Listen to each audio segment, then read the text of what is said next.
All right, welcome back to Another Dimension. I'm Quinn. I'm Trask. I'm Taylor. Hi, Taylor. Howdy. Was that too fast? No, that was awesome. Okay. Just All right. not wasting any snap time. to the point. All right. What's in the news, Trask?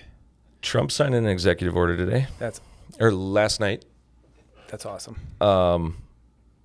We covered it a couple weeks ago, partially about the Arkansas bill that was passed, where he is now mandating all CDL holders to be able to be proficient in the English language. And if they're not, if they can't prove that they are, drivers that being, they will be immediately placed out of service. What's your take? It's a safety concern, yes. Speak English, read the signs, communicate with first responders or police or whatever. There was, my first reaction is, well, how did they get a CDL in the first place? That's my question. But there was like an Obama era, I think that was part of getting your CDL. And I think the Obama era repealed that or made it, did something. I should have read up on this. Yeah. But I think it was in place, never enforced, or was in place. It was just kind Obama of like repealed it, unwritten and now rule. Trump is like, no, that needs to be done. Yeah. And I believe they could get put out of service if I get pulled over and I can't speak English. I can get put out of service right now, away. right? Yep.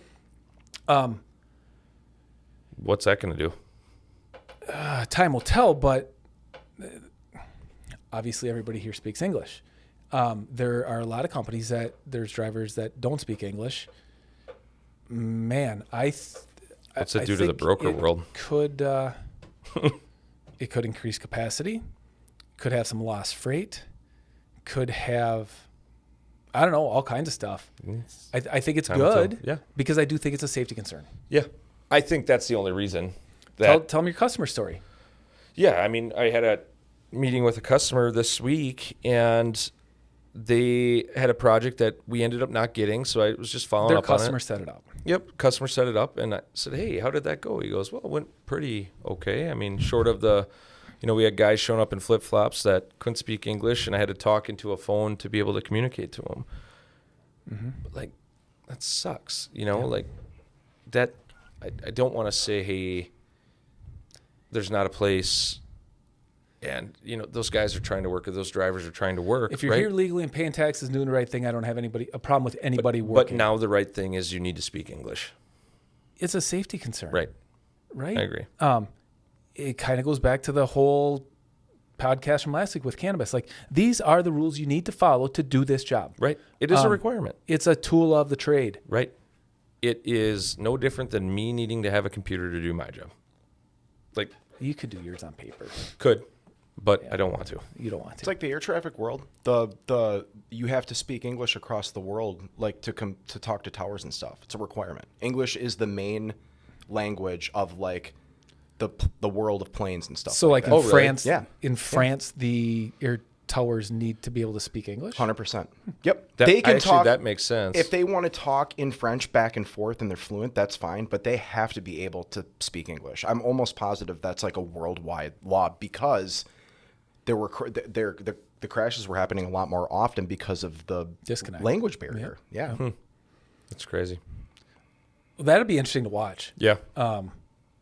What else is it going to, bring up? And how are they going to enforce it, or to what level are they going to enforce like, it? what do you do? Like, you're out of service. Like, it's not like you can just learn English overnight. What are you going to do? Call Hooked on Phonics and start taking a course, or what? I don't know. Like, you have to. Then are there going to be drivers abandoned all over? Like, hey, I can't speak English. In my mind, yeah, but I think it's got to be a better way than that, right? There's got to be more to it. Right.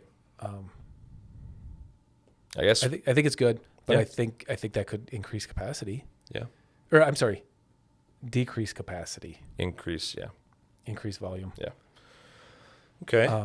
Well, I guess we'll follow this one closely, and not to sound like a broken record, but we can chat about it in the weeks to come. Yeah, Want to know something exciting? I do. We are 10 subscribers away from hitting 500. Woo! We started this journey at 0. That's where most journeys start. As does everybody. Yeah. 500 Yeah. listeners. No subscribers. A lot more listeners. Yeah. Yeah. Subscribers So if you're are listening they're the and hardest not thing to subscribed, please do. get. Yes. I didn't think that we would ever have 500 people to subscribe to this, but it's kind of fun. Word of the day this week. Do you know what a quick trip around the horn is? Quick trip around the horn. Well, in baseball, around the horn's tossing a ball around. Yeah. Quick Third trip base, out and second back. base, shortstop, first base, pitcher. There you go. Quick trip out and back. I don't know. Taylor? That was just an out and back. Running through all the CB channels. Ah, Yeah. Just flipping through them all to see if there's stuff going on. anything fun? Yeah. Yeah. You're a knowledgeable old school trucker. Well, it takes some time to get there, but we're there. Safety topic. Yeah. 6 seconds of following distance. We've been pounding on this and pounding on this. 6 seconds of following distance. Why is it important?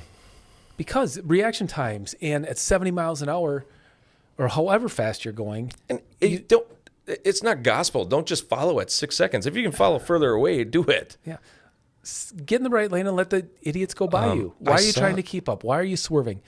I forget the camera, the dash cam provider. It may have been Samsara.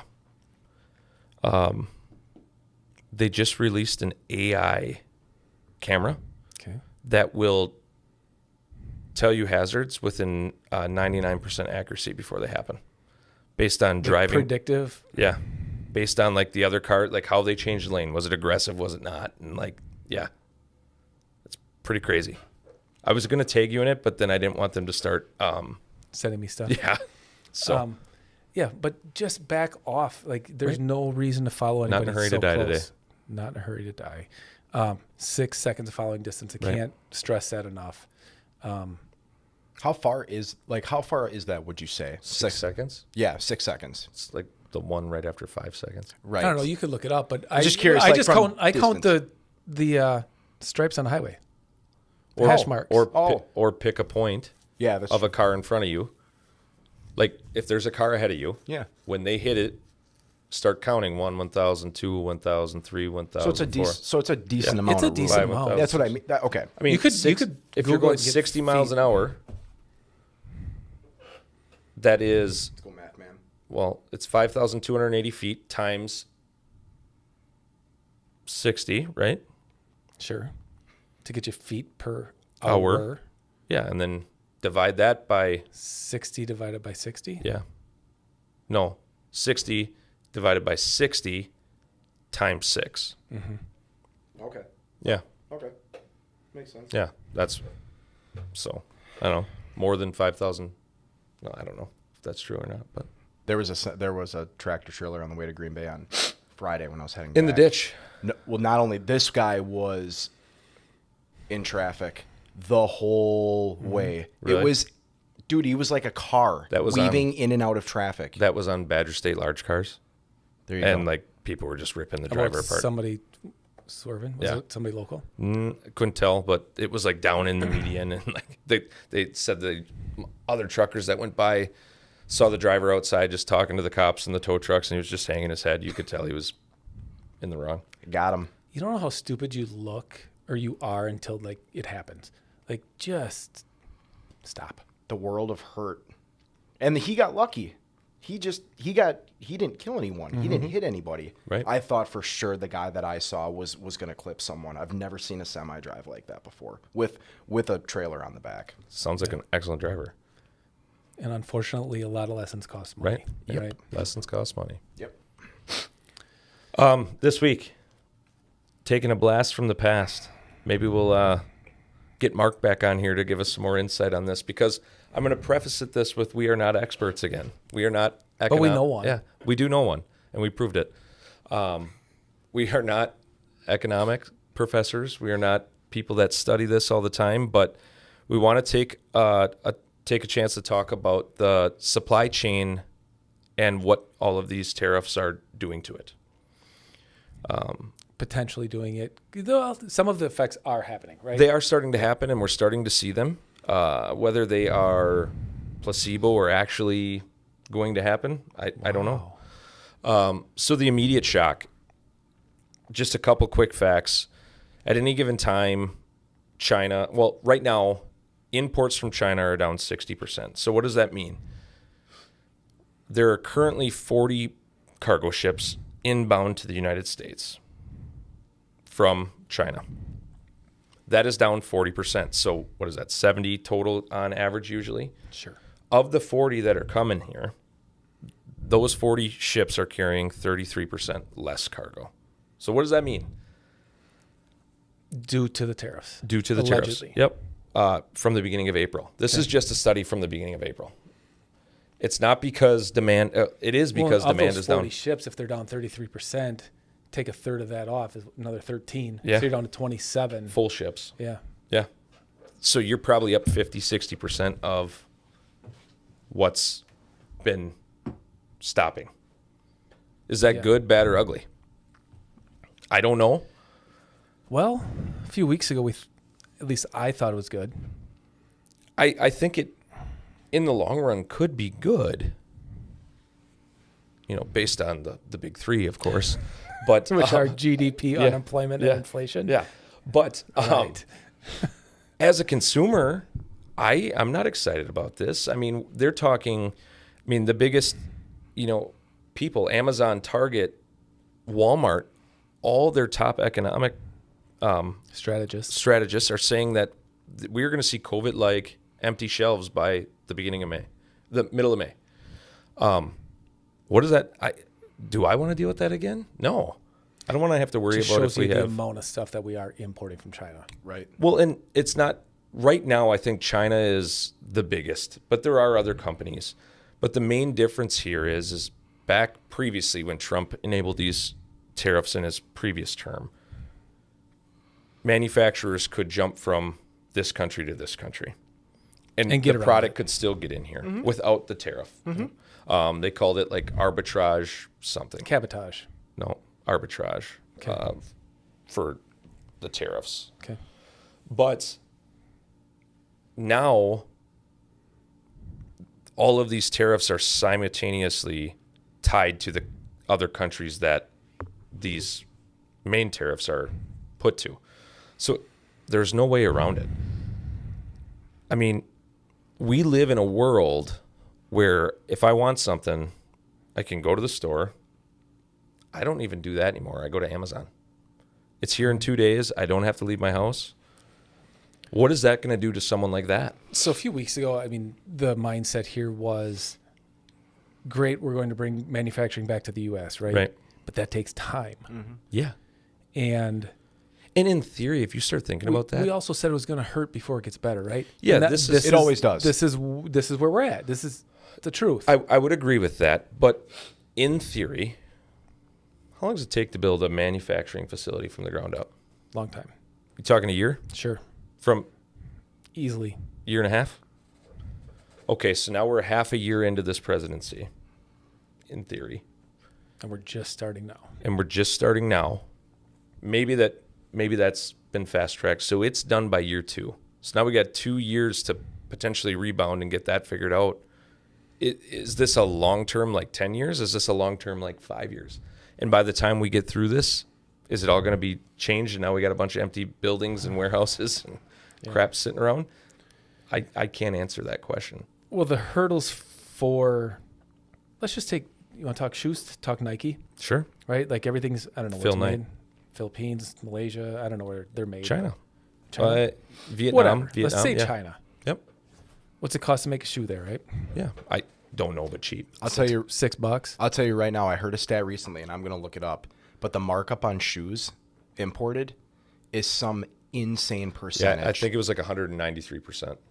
Something like that. I think it's way Was it? over that. Yeah, but it's super I high. thought it was 75. I'm going to look. I don't know. Didn't you have a source? I'm finding- Well, those aren't Nikes. Okay. Anyway, so we are making all these shoes overseas. Right. Huge market here. Now we need For to bring us. them to the States. Yep. You can't, like you said, you can't just spin up your factory. Cost of labor is higher. Where are you going to get all the raw materials? Because they're Yep. coming from someplace. Yeah, and now all that stuff is tariffed. So the cost to manufacture that here is probably more. It's got to be more than $150 that you're paying at the store, right? 100%. They said that statistically, a blue-collar U.S. employee that is in the manufacturing sector, whether that is the average, is $6,000 a month salary. $1,500 a week. $1,500 a week. Take a guess what the average monthly salary is for a country like China. It's disgusting, right? It depends on how you look at it. I've seen those sweatshops. I don't know. It's a fraction. What's your guess? 250.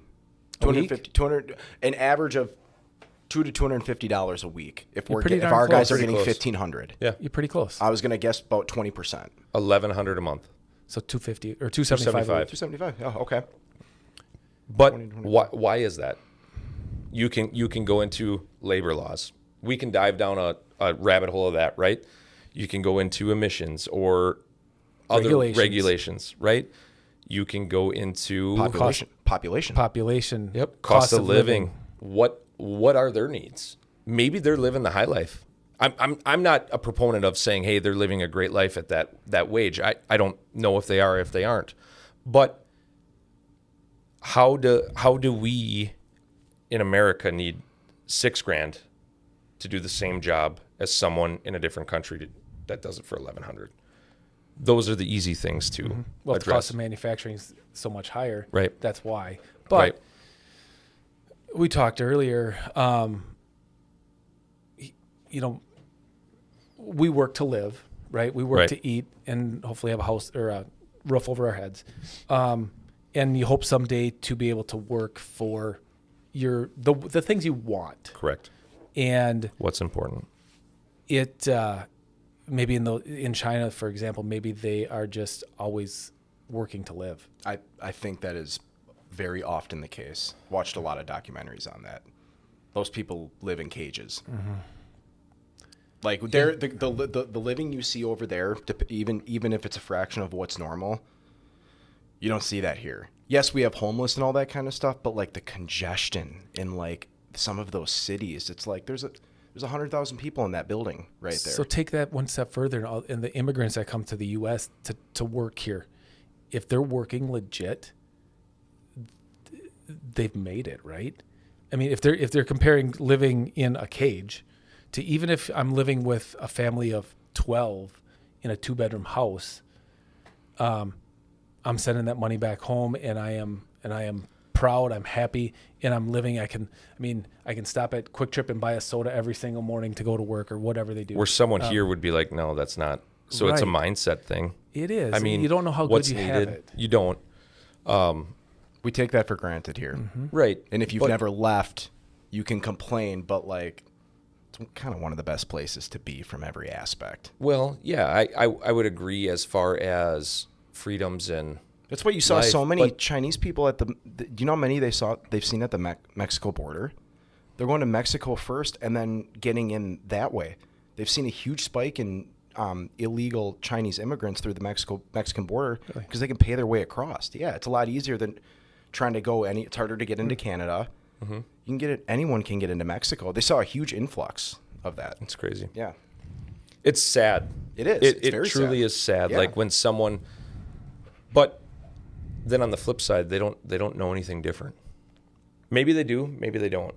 Yeah. I don't know. I So mean, isn't that why everybody came here we 100 were- years ago? Yeah, all of our family were immigrants at some The point. American dream. Right. So I don't know what this has to do with tariffs, but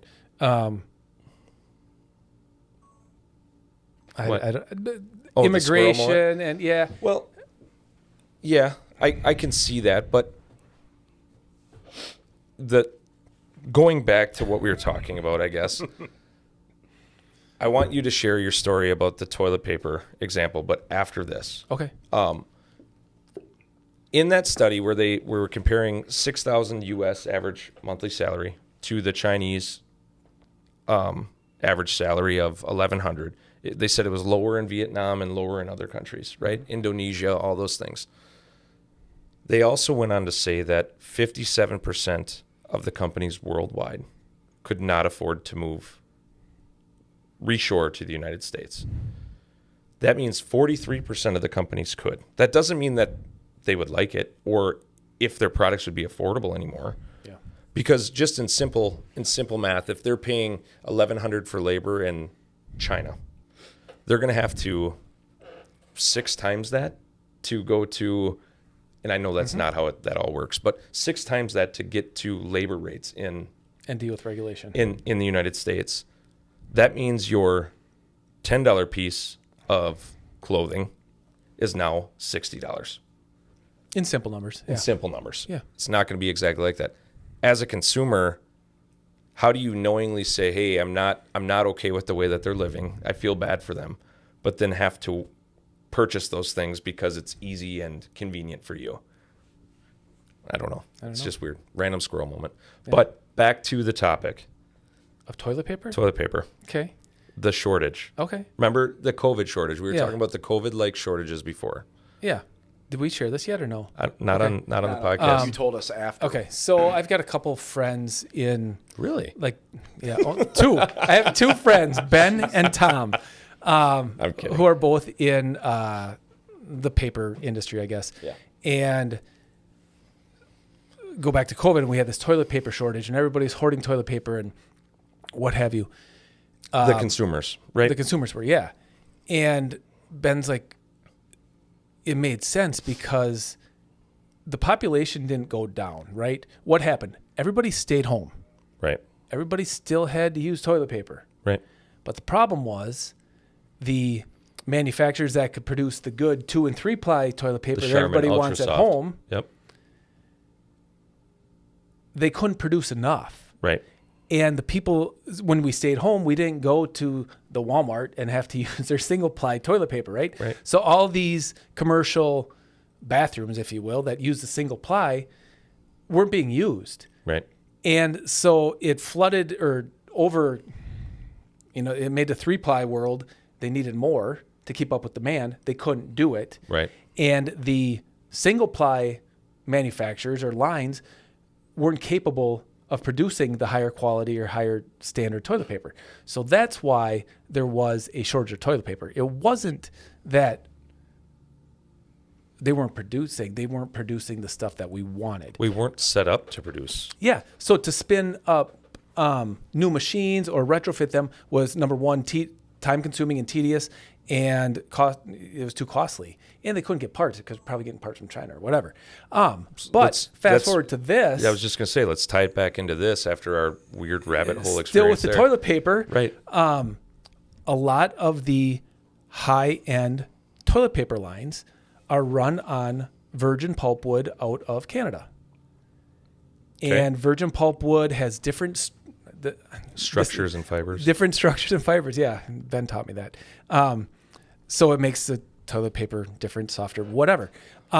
So if we tariff Canada on the pulp that's coming in to make toilet paper, there's a very good chance that we could see another shortage because the current manufacturing process won't support the replanted trees, the second, third generation trees, because they have different wood pulp makeup. Gonna have to start locking up all of the toilet That paper was a back lot. in. It was, but gonna have to start locking up all the toilet paper in all these public places if that But happens. it made complete sense when he says, It does. well, nobody left their house. Right. It's not like the world increased or decreased. It did decrease during COVID, and it's sad to say that, but it did, but not at a number that shelves were bare. Yeah. Like, that was crazy. I mean, it was weird. Going to the store and like, oh, I need bananas. Can't get bananas. Okay. Mm-hmm. It's when I would see people and they'd have a cart stacked, I would just stare at them. They'd have 500 rolls of it. What are you doing with it? Eating it? Like that show on A&E, whatever that weird like obsession show is. There's a woman who's like, I don't know. I never understood the people that would have 2 shopping carts full to the brim. Are you shitting more because of COVID? I don't know. Well, and my 2 friends, they were like, oh yeah, we hoarded toilet paper before it was cool because they had like samples from vendors and customers and all that stuff. And perk of the job. So I've got an in if this happens, I know where to go. You got We'll have to raise the price though. Right. Yeah. You know where there's a warehouse. You'll find out. Well, a basement warehouse, I guess. Yeah. So what does this mean to? Well, are we on the verge of another COVID era type empty shelf? They're saying we're weeks away from that, and it could be worse than the last one, because COVID had a natural ending. At some point, there was going to be a cure. At some point, there was going to be an end to it. Right? For a long time, we didn't. We didn't know, but at some point, it had to happen. But what did we do? Adapt and overcome, right? We did as a globe. Globally, we did. Yep. But now we're on our own. This is, the longer it goes, the more treacherous it gets. I mean, some of these relationships are decade-longs, multi-decades that we've had with countries. I get we need to level the playing field and make them have to raise their standards, because that's what they're not buying from us, because we're too expensive. Mm-hmm. Why are we too expensive? Because we're doing things right. Well, right in whose eyes? Right? Our eyes. Our eyes. But there's got to be a happy medium. Until that's found, we're not going to have a resolution to this. Mm-hmm. There may be some, I'm forgetting the word, there may be some economic downfall? No. Concessions to certain things. You're starting to see that with electronics, right? We have tariffs on everything coming into China except for electronic parts. Because we can't live without them, right? Yeah. But how do you, where is that going to stop, right? But also, how, as a company, if you're a manufacturer, how do you make a decision on where you're going to go, where you're going to land? When we were talking reciprocal tariffs, our problem with Mexico was drugs and immigrants, right? Correct. I think it was similar with Canada. Correct. What's our beef with China? Does anybody know? Well, they've become so big and powerful that I think they stop them from monopolizing. I think they've been calling the shots for a while now, and I think previous administrations have kind of just given in, and I think this one is going, no, we're not. Mm-hmm. We're not going to continue down this road. To what you or Mark said, I can't remember. It's going to hurt, but I think their road is we're not doing that anymore. We were in jeopardy of being owned by China or unable to function without them. Right. Yes, that's a good way to put it. Well, and I think we're there. I think a lot of the simple-minded people are going to say, hey, getting my book from Amazon 2 days is a lot more important than paying an extra $5 and waiting a week. Yeah, maybe. Yeah. And that's something we've created. Right. It's normal. It's societal behaviors. That's the way we are as American beings, and whether that's right, wrong, or indifferent, it's not the way that 90% of the other most of the other countries will say it's countries. Wrong. Yeah. So to summarize this, are you telling us to go get toilet paper and bananas? I'm saying stock up on everything. Okay. Yeah, hoard everything. Before the price goes up. Yeah, and it's gonna go up and then sell high. Buy low, sell high. Yep, that's my financial advice today. All right. But bringing this back, warehousing is obviously a thing in transportation, logistics, this sector of the world, right? But most of the inventory systems are just in time nowadays, right? If I need this part, use it from a truck repair. Do we stock everything? No, because we have vendors that stock it. It's a financial gain for us. We don't have to buy things early. We can buy it when we need it. We don't have to have a bigger building to house all these products. But now, are we at a point where that's going to work anymore? Well, there's another thing, not totally up to speed on it, but there's something called bonded warehousing. So if a warehouse is bonded, it's my understanding that you can keep product there to defer the tariff or tax, something along those lines, until time of usage. And I thought there was a time frame on it. For some reason, I think 5 years, but I don't know if that's true. But anyways, bonded warehousing is a huge thing right now because you can put product in there and pay when you need it. I don't know if you can wait out the tax and, hey, in 5 years it's not going to be there, or pay when you need it. But it's a big thing right now. Wouldn't that just be the same of Well, if you put it in the warehouse, you have to purchase the product. You just don't have to purchase the. Yeah, and there's clearance or customs clearance type stuff, and it's Right. all got to be documented. But big tax ramifications. Right. That's crazy. So. I don't know. Well, that was fun. Yeah. 6 seconds of following distance. Always. Yeah. Oh, we're going there. Yes. What a Right. time to be God alive. dang it, just back off. Taylor, got any comments? I do. We got to go to our newest segment. We didn't even talk about the solutions. Oh, well. Oh, I yeah, don't yeah. know. We I'm got one more lost. Go point ahead. left here. Oh, you're fine. Well, what's the solution? I don't know. I That's can why we didn't talk about it. I can tell you about what the articles that this came from read, and that was how our companies are being faced with ways to eliminate costs to help offset these tariffs, right? So they're pushing automations. We're seeing that across every sector of the every ad you turn on. Even here, right? Not saying that we're eliminating jobs by any means, but if We're eliminating we can, potential jobs. potential jobs. I should say eliminating. Streamlining. Becoming more efficient. Yes. Offsetting costs. Companies are being forced with the decision of, hey, are we going to absorb the cost of these tariffs? Which now they're operating at less of a profit in theory. Or are they passing on half of them? Is that something that they should? Maybe for the good of the consumer, maybe How many shouldn't. people are taking advantage of it too? Oh, China's got this, Yeah. so we got to pay more. You didn't pay more. You got it from here. You've had that in inventory. And it's here, but they're going to. Oh, yeah. So whether that's right, wrong, or indifferent, right? Offset some of those costs or average down. There's going to be exemptions to certain tariffs. There's going to have to be. I mean, computer chips, all those kind of things, we use those on a daily basis. Apple's here. Google's here. All of the big tech companies are here. Thankfully. Imagine Right. that. Imagine if they were elsewhere. Right? I think that would Play a make for different role. Very That interesting would create world. World War III. I mean, that could be the war that Ends. is coming. It may not be a physical. You war. won't see May it. be a And I think that's been going. I think that already has started, but it's an invisible war. It's a tech war. Mm-hmm. Yeah. Well, what happens if someone hacks into all of the automatically driving cars? And call Shadur Sanders. Yeah, could do that, or causes them to crash. I mean, imagine that. You know, like that. Yeah. That is a possibility. You can't say it's not.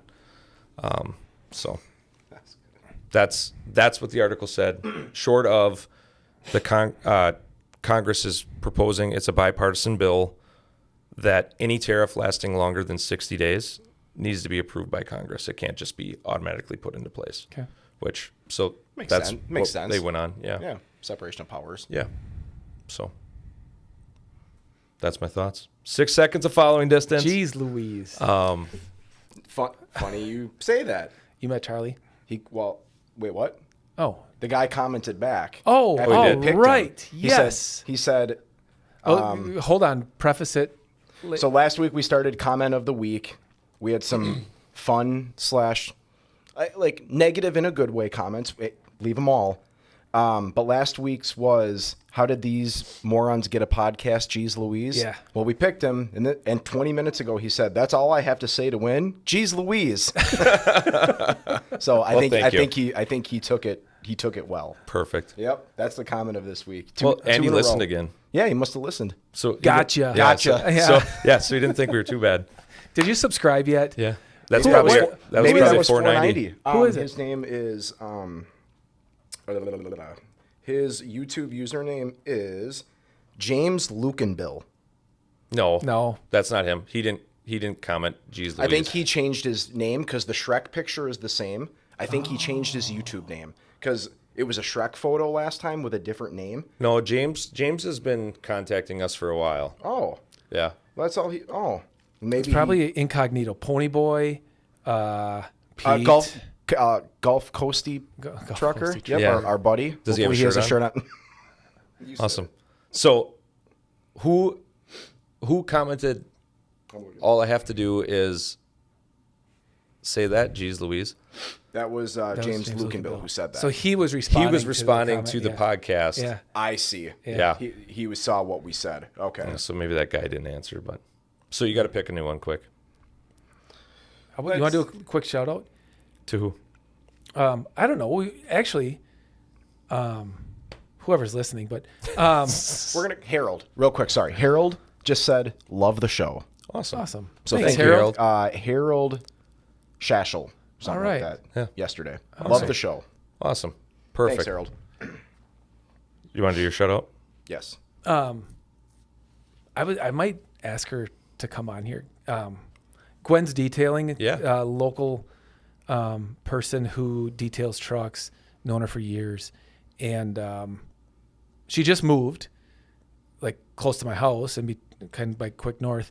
So she texted me and told me she moved. So got some stuff getting detailed as we speak. Does a good job. Does an amazing job, and maybe I'll shout out to Gwen's Detailing. I said, hey, do you got any cards? No, they're in the office someplace. I haven't unpacked them yet, so Perfect. I could get your number. Yeah, reach highly out. recommend her.